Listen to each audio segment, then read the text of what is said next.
जितने भी हमारे खेल के माध्यम थे इन्होंने सब खत्म कर दिए। भाई इनके पास तो ये वॉशिंग मशीन है, उसमें जा करके डालते हैं और धो करके निकाल देते हैं, फिर वो उसको टिकट दे देते हैं। सोनीपत की जनता के हर एक में सुरेंद्र पवार बचा हुआ है।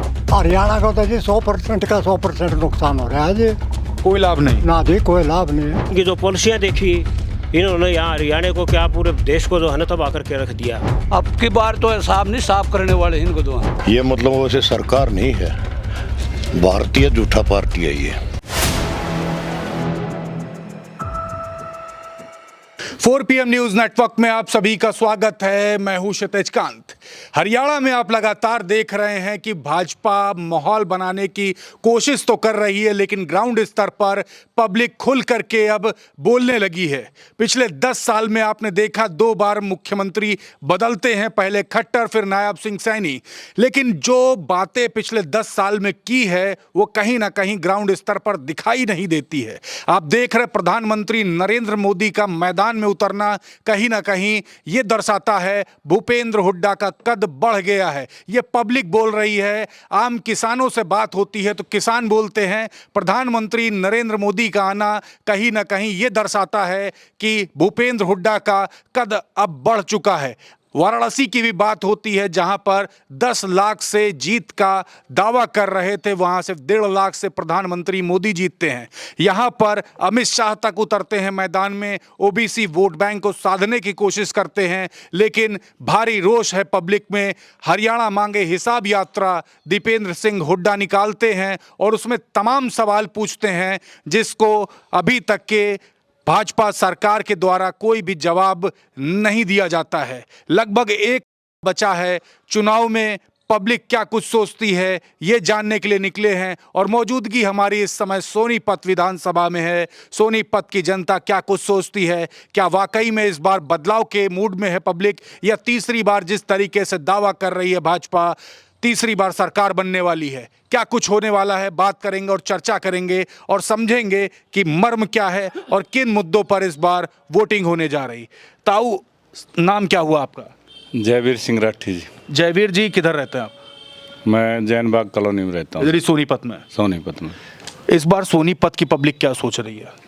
सर, मैं पहले तो आपका धन्यवाद करना चाहूँगा कि आप जैन बाग कॉलोनी में अशोक विहार में पहुँचे और हमारे से आपकी बातचीत जो हो रही है, आप पूछ रहे हैं कि भाई सोनीपत में क्या चल रहा है। मैं आपको बताना चाहूँगा कि सोनीपत नहीं, पूरे हरियाणा को इन्होंने इस तरह से बर्बाद किया है कि हमारे जितनी भी जवान पीढ़ी है, जितने नौजवान साथी हमारे, वो सब बर्बाद कर दिए और वो अपनी लाइन को छोड़ करके वो दूसरी लाइन पर चले गए। आप देखते होंगे कि जितने भी हमारे थाने खुले हुए हैं उनमें इतने ज़्यादा केसेज हैं, उसका एक बहुत बड़ा कारण है इन्होंने जो वो पोर्ट उसको दे रखा है अडानी को उधर। वहाँ पर आपने पहले समाचार में देखा होगा कि बहुत सारी समय वहाँ पर पकड़ी गई थी और वो पकड़ने के बाद उसका कोई भी एक भी उसके बारे में कोई खबर नहीं मिली।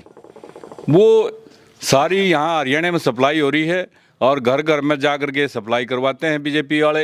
इनके एजेंट हैं और इनका एजेंटों के अड्डे ऐसे बने हुए हैं, वहाँ 15-15, 20-20 बच्चे जिनको ख़राब करने के लिए सिर्फ ख़राब करने का काम है। यहाँ आप स्टेडियम में देख लीजिए, हमारा एक सोनीपत का स्टेडियम है और इसमें पूरी मेरे ख्याल में 1.5-2 लाख की आबादी से ज़्यादा है हमारा, और यहाँ इस स्टेडियम में आप जा कर के देखोगे तो वहाँ पर चल भी नहीं सकते आप। तो ये एक जो खेल का माध्यम हमारा होता है वो बुराई को दूर करता है, हमारे जो युवा पीढ़ी है उसको बुराई से दूर ले जाता है, लेकिन ये बुराई में धांसना चाहते हैं। जितने भी हमारे खेल के माध्यम थे इन्होंने सब खत्म कर दिए। जो भी बच्चा हमारा नेशनल में या स्टेट में फर्स्ट आता था उसको कहीं मिलिट्री में सर्विस मिल जाती थी, कहीं रेलवे में मिल जाती थी, कहीं PNT में मिल जाती थी, और बहुत सारे PHU थे हमारे, 234 के करीब PHU थे हमारे। भारत सरकार में बहुत ज़्यादा सर्विस वो देते थे PHU। जैसे एक अकेला BSNL और MTNL में 8 लाख के करीब कर्मचारी थे और इन्होंने उसका सत्यानाश करके रख दिया, क्योंकि इन्होंने अपना धंधा करना है।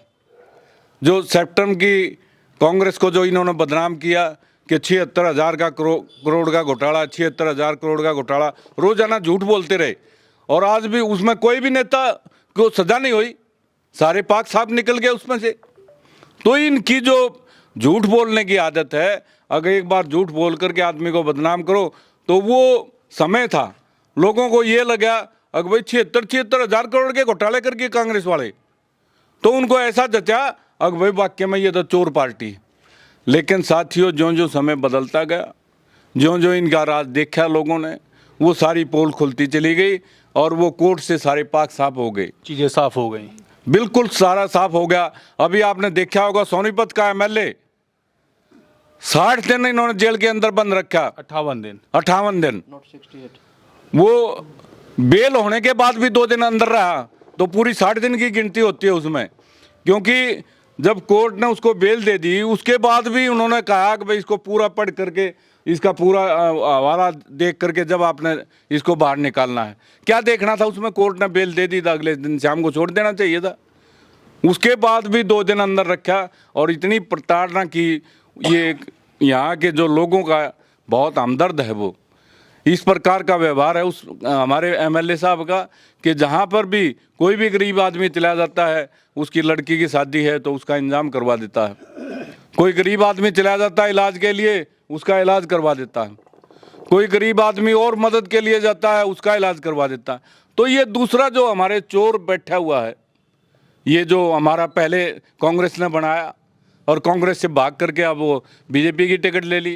भाई इनके पास तो ये वॉशिंग मशीन है, उसमें जा करके डालते हैं और धो करके निकाल देते हैं, फिर वो उसको टिकट दे देते हैं।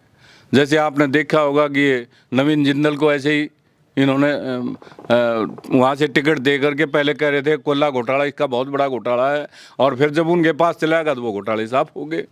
जी बिल्कुल। ताऊ, ये बात हो रही थी कि यहाँ पे जो कांग्रेस से जो मेयर बने, वही अब भाजपा से एमएलए के प्रत्याशी हैं, और कांग्रेस के जो यहाँ पे जो एमएलए रहे हैं उनके खिलाफ अब चुनाव लड़ रहे हैं। देखिए, भाजपा अपना कैंडिडेट नहीं ढूंढ पाई। देखिए, पहले उस पर जो है ना ईडी का दबाव डाला गया। हाँ। और जब इनका समझौता हो गया उसके बाद में दबाव से वहाँ पे लेके गए।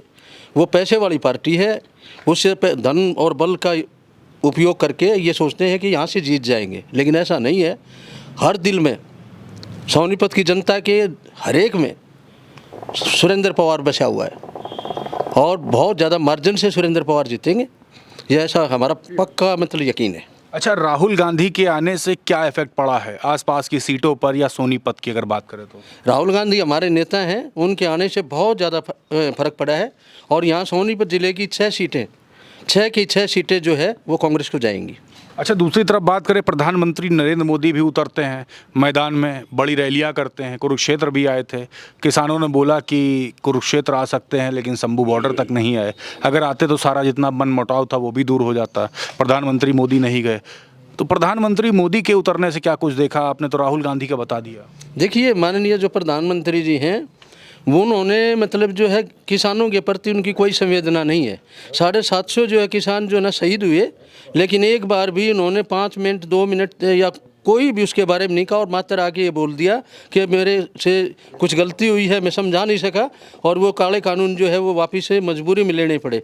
तो कभी भी किसान हित की बात नहीं करते। चुनाव के दौरान जब चुनाव बिल्कुल नज़दीक था एकदम सिर पर, तब पीछे हटे थे। तभी पीछे हटे, अदरवाइज वो ऐसे ही चलते रहे थे। अभी इनकी एक नेत्री और अभिनेत्री कंगना रनावत जी, वो आज भी कह रही हैं कि ये वापस जो है ना लागू करने चाहिए, जो काले कानून जनता ने उसको वापस करवाया। आज भी फिर दोबारा इनका वही चरित्र, वही चेहरा सामने आने लग रहा है। तो मेरे को तो ये अब नहीं लगता। अभी देखिए, गोहाना रैली थी तो उसके अंदर सीटें खाली थी। अब प्रधानमंत्री जी का वो जो पहले वाला रुतबा था, मैं समझता हूँ वो नहीं रहा। उसी का कारण है कि 10-0 पे थी बीजेपी, 10 पे थी और कांग्रेस 0 पे थी 2019 के अंदर। और लेकिन ये अंतर वही है, 2024 के अंदर दोनों 5-5 पे हैं, तो उनका जादू तो समाप्त हो चुका है। प्रधानमंत्री जी के बारे में अभी लोगों का इतना वो मैं नहीं मान सकता कि इतना ज़्यादा रुझान रहा है। तो लोकसभा में आपने हाफ कर दिया, अभी विधानसभा में क्या करने जा रहे हैं? अब हम इनको बिल्कुल बीजेपी को साफ कर देंगे। पहले हाफ थे, अब साफ है। लोकसभा में हाफ, विधानसभा में साफ। ताऊ, क्या चल रहा है आपके दिल में? बात यूँ है जी, आपका बहुत बहुत धन्यवाद। पब्लिक की आवाज़ सरकार की कानून जाएगी। और हम भी यही चाहते थे कि हरियाणा की जनता की आवाज़ इस क्रूर सरकार के पर सर डालेगी। मेन बात ये है कि ये दो बात करते हैं, इनके पास अपना कोई कैंडिडेट नहीं है, क्योंकि आज तक इन अपना कैंडिडेट हरियाणा में कोई उतारा ही नहीं है। और मेन बात क्या है, ये क्या करते हैं, पहले ईडी का भय दिखाते हैं। जब इनको ये रिपोर्ट मिली ना सुरेंद्र पवार जी किसी से हार ही नहीं सकते, तो पहले तो उसके ऊपर ईडी मारी और फिर भीतर घात भी की। फिर भी भीतर घात भी क्या। देखो कमाल की बात यह है कि पहले ईडी उसके ऊपर गई थी निखिल मैदान पर, निखिल मैदान पर गई थी, देख लिया कमज़ोर आदमी है और ईडी का भय दिखा गए ने और वहीं सरेंडर कर दिया। अब वही फिर फार्मूला इसके ऊपर लगाया, वही फार्मूला लगाने से क्या हुआ, अब ये तो सच्चा आदमी था, इन्हें पता था जनता मेरे साथ है सोनपत की, इसको हौसला भी था इस बात का। इन्हें कहा कि भाई सुनो, हम जो है ना उस पार्टी के उम्मीदवार हैं जिन्होंने देश को आज़ाद कराया था, हम ईडी वीडी से नहीं डरेंगे बिल्कुल भी। ईडी में अंदर डाल दोगे कोई नहीं, हमें न्याय मिलेगा और जनता का आशीर्वाद मेरे साथ है। तो ये काम करना ईडी वाला भाजपा के लिए बड़ा नुकसानदायक हो गया। हाँ, ये उनके लिए उल्टा पड़ गया ये दाव। और माननीय हाई कोर्ट ने बड़ा अच्छा फैसला दिया, जनता बहुत खुश। इससे तो सच बुझो ना तो 10% वोट बढ़ी हैं कांग्रेस की। सुरेंद्र पवार आने से इतने मतलब यहाँ लोगों को खुशी हुई है। उस दिन आप आए, उस दिन तो इतना स्वागत, यहाँ दीप जलाए गए थे, दीपावली मनाई गई। दीपावली मनाई गई थी। जिस तरह राम आया था ना, इसी तरह सोनपत के अंदर ये मनाई गई थी। ये समझ लीजिए जिस तरीके से ईडी सीबीआई का डर दिखा करके माहौल बनाने की कोशिश की जाती है, उसको लेकर के भी नाराजगी है और पब्लिक ये कह रही कि 10% वोट बैंक यहाँ बढ़े हैं। ताऊ क्या कहते हैं, क्या चल रहा मन में? पहले उम्र बता दे अपनी कितनी है। 81 ईयर। और नाम क्या हुआ आपका? रमेश। रमेश जी, कई सरकारें आते जाते देखी, अब तक सबसे बढ़िया सरकार लगी कौन सी? हम मानना था देख, पहले भी कांग्रेस बढ़िया लग गया करते और ये तक है बढ़िया लग गया जी कांग्रेस। हाँ, इनका तमाशा देख लिया, कुछ नहीं जी, इन्हें तो बर्बाद कर दिया। तो 10 साल तो भाजपा रही यहाँ पर। वो तो जी हमारी मजबूरी थी जी, हमने तो वोट तब भी नहीं दी। हमने तो जिंदगी में कदे बीजेपी की वोट तो नहीं दी जी। हमारे तो बुजुर्ग ने कहा करते कि भाई ये बीजेपी है ना, ये इंडस्ट्रियलिस्ट की पार्टी है, आम आदमी की पार्टी। 10 साल में आपने बहुत कुछ देख लिया, पहले भी आपने सरकारें देखी। 10 साल में कितना लाभ दिखाई दिया, कितना नुकसान हुआ हरियाणा को? हरियाणा का तो जी 100% का 100% नुकसान हो रहा है जी। कोई लाभ नहीं ना जी, कोई लाभ नहीं है, कोई लाभ नहीं है बेटा, आप कति बिल्कुल जीरो, कोई लाभ नहीं। ताऊ आप क्या कहते हो, 10 साल में क्या क्या हुआ, नुकसान कितना हुआ, कहाँ कहाँ पे, फ़ायदा कितना देखा आपने? देखिए, इस सरकार को लड़ने वाले भी हम हैं। 2014 के अंदर एक बदलाव आया था, जो यहाँ का जवान तबका था, उन्होंने सब ने निर्णय कर लिया कि बीजेपी सरकार इसको लाएंगे, क्योंकि इनका एक नारा था, ये चाहते थे अगर हम हिंदू हैं और मुसलमान और हिंदू के बीच में जो है ना इन्होंने लड़ाई लड़ी। तो जब इनको हम ले आए और इनकी जो पॉलिसियाँ देखी, इन्होंने यहाँ हरियाणा को क्या पूरे देश को जो है ना तबाह करके रख दिया। आज प्रदेश का चाहे कोई कर्मचारी वर्ग है, चाहे कोई किसान है, चाहे मजदूर है, चाहे भट्ठे वाला है, चाहे रेडी खोमचे वाला है, हर एक आदमी दुखी है। इस सरकार ने जो है ना बड़े पूंजीपतियों को 25 जो आदमी इन्होंने चुन रखे हैं उनको फ़ायदा पहुँचाने का काम किया है, यहाँ की पब्लिक को मारने का काम किया है। इन 2014 के बाद यहाँ कोई रेगुलर भर्ती नहीं हुई। जिन कर्मचारियों को अपना हक मिला हुआ था उसको भी छीनने का इन्होंने काम किया है। जो पुरानी पेंशन थी, जो एक पुराने आदमियों को ये लगता था कि भाई हमें 58 साल पूरे करके और उसके बाद हम एक अपने जीवन में एक सम्मानजनक तरीके से जी सकेंगे, इस सरकार ने भी उसको भी खोसने का काम किया है। तो इसमें आज जो है हमारे जो युवा साथी हैं वो अपना रास्ता भी भटक गए हैं। आज देश को, हरियाणा को छोड़कर विदेशों में जाने लग रहे हैं। डोंकी के रास्ते से, डोंकी के रास्ते से गए हुए हैं, बर्बाद हो गए अपनी ज़मीनें बेच के, क्योंकि यहाँ ये देख लिया कि 10 साल इनकी सरकार रही, 9.5 साल जो है खट्टर सरकार रही। अब ये बुझ जाता है कि भाई अब तो जो है ना हमने मुख्यमंत्री को बदल दिया, अब तो नायब सैनी को जो है ना मुख्यमंत्री बना दिया। हम कहे हैं कि भाई कच्चे बदलने से क्या 10 ठीक हो जाते हैं? पॉलिसी तो वही है ना, सब कुछ वही है। इसलिए आज हरियाणा का आदमी जो है ना बदलाव चाहता है। और कांग्रेस पार्टी, जैसे माननीय प्रधानमंत्री जी कहते थे, अगर राजीव गांधी ये राहुल गांधी को पप्पू बोलते थे, लेकिन वो पढ़ा लिखा है, समझदार है, आज वो सब कुछ समझ चुका है। आज भी सोनीपत के अंदर आया था और बड़ी अच्छी बातें करी थी। एक साधारण आदमी के लिए, एक गरीब आदमी के लिए उन्होंने बात कही है। अगर जब भी हमारी सरकार सेंटर में आएगी तो हम 1-1 लाख रुपये देंगे। जितने इन्होंने साहूकारों को, जो 25 आदमियों को इन्होंने पैसे दिए, उतने ही पैसे जो है ना जनता को देंगे। तो इससे जो है ना हमारे ऊपर सभी वर्ग में ये नहीं है, क्योंकि इन्होंने भाई भाई को लड़ाने का काम किया है, इन्होंने जाट बामन को लड़ाने का काम करा है। 35 एक का नारा दिया है।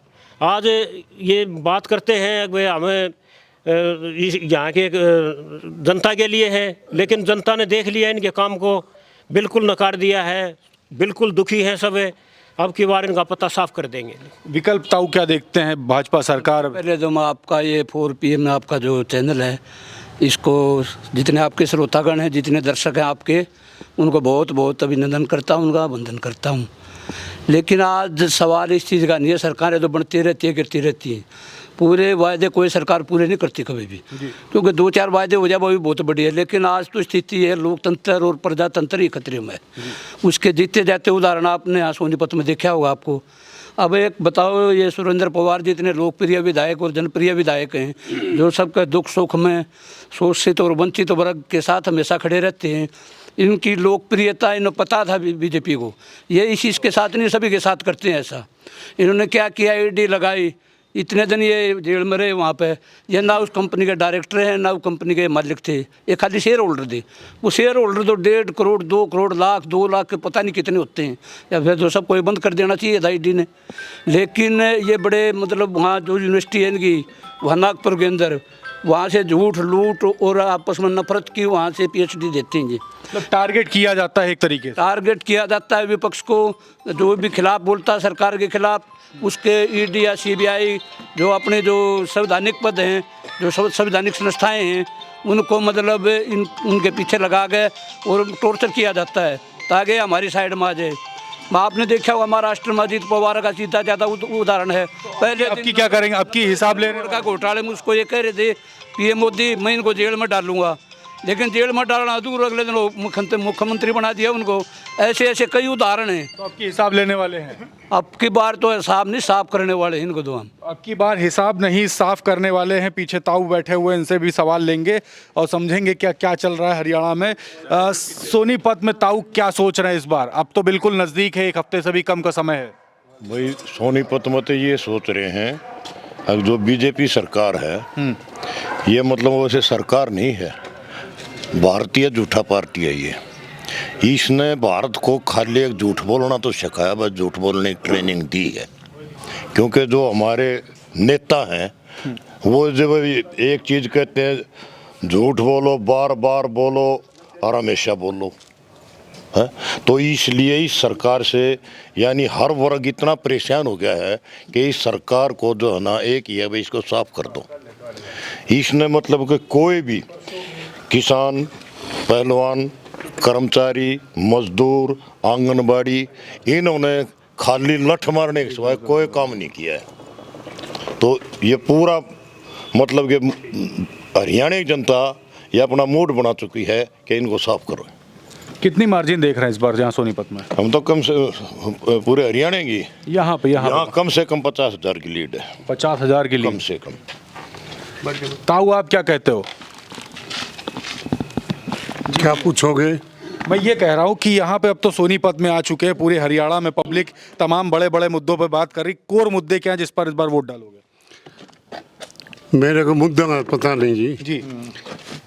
दोनों पार्टी बेईमान हैं, बीजेपी भी कांग्रेस भी। जो वादे कर रही है पूरे नहीं कर सकते। इन बेईमान हमने देखना पड़ेगा कम कौन सा है। तो करके मैं अपनी वोट कांग्रेस को दूंगा। तो दोनों बेईमान है, कम कौन सा? हाँ, तो कौन से तराजू पे आप नाप रहे हैं? वो मैं छाटा कम कौन से, कांग्रेस कम से। ताऊ आप क्या कह रहे हैं? कांग्रेस आगे एक तरफा। कांग्रेस की बात करें ताऊ आप बताएं। बीजेपी का सुपड़ा साफ है। 10 साल में गरीब मजदूर, किसान, जवान, दुकानदार सबके साथ अन्याय किया। कोई रोजगार नहीं मिला किसी को। अपराध जो है ना बढ़ता ही चला गया दिनों दिन। और जो इन वादे किए थे कोई वादा पूरा नहीं हुआ। सारा सब कुछ इनका सिस्टम जो है ना फेल हो गया। सैनिक आने से भी जो है ना कुछ नहीं, सूखे वादे वादे वादे वादे जो ना होते रहे हैं, कोई काम नहीं हुआ। अब सबका मन बना लिया सबने, कांग्रेस की सरकार। कांग्रेस की सरकार, आप क्या कहते हो? बीजेपी जा रही है, कांग्रेस आ रही है और सोनीपत से कांग्रेस के लोकप्रिय विधायक जो है कम से कम 50,000 वोटों से जीतेंगे। 50,000 वोट। ताऊ आप क्या कहते हैं? बीजेपी जा रही है, कांग्रेस आ रही है। देखिए बीजेपी जा रही, कांग्रेस आ रही, यही बात हो रही है। और लगभग हरियाणा की जब अलग अलग सीटों पे चल रहे हैं तो मुद्दे लगभग सेम हैं। किसानों की बात की जाए तो भाजपा सरकार में नहरों में पानी तक नहीं पहुंचा पाई। कई जगह पर तो ऐसे देखने को मिला कि नहर का पानी काट ले गए अपने क्षेत्र में। तो इस तरीके के आरोप भी लगे। पीने का पानी भी सही से मुहैया नहीं हो पाया है। गलियों में चलेंगे आप तो जो बजट जो पास हुआ था वो बजट तक खा लिया गया है। और सोनीपत की अगर बात करें तो महंगाई, बेरोजगारी भी बड़ा मुद्दा है। सोनीपत में अगर बात की जाए तो अग्निवीर के मुद्दे पर भी बात हुई। और यहाँ के जो विधायक रहे हैं कांग्रेस के, उनको जेल तक भेजा गया। ईडी, सीबीआई की धमकी तक आई यहाँ पर। और सबसे बड़ी बात ये, यहाँ से जो कांग्रेस के जो मेयर जो रहे हैं वो कांग्रेस के मेयर अब भाजपा से प्रत्याशी हैं विधानसभा चुनाव में। भीतर घात तक करी गई, इस तरीके के आरोप हैं। और ये बड़ा सवाल खड़ा कर दिया कि भाजपा के पास भाजपा का खुद का प्रत्याशी नहीं था, उसको कांग्रेस से तोड़ना पड़ा। तो देखने वाली बात होगी 5 तारीख को क्या कुछ होने वाला है, कितने प्रतिशत वोट इंक्रीज करेंगे इस बार और क्या कुछ होगा, ये आपको दिखाता रहूँगा। जुड़े रहिएगा 4 PM न्यूज़ नेटवर्क के साथ। ग्राउंड रिपोर्ट के लिए मैं हूं क्षितिज कांत, कैमरा पर्सन शुभम के साथ। धन्यवाद।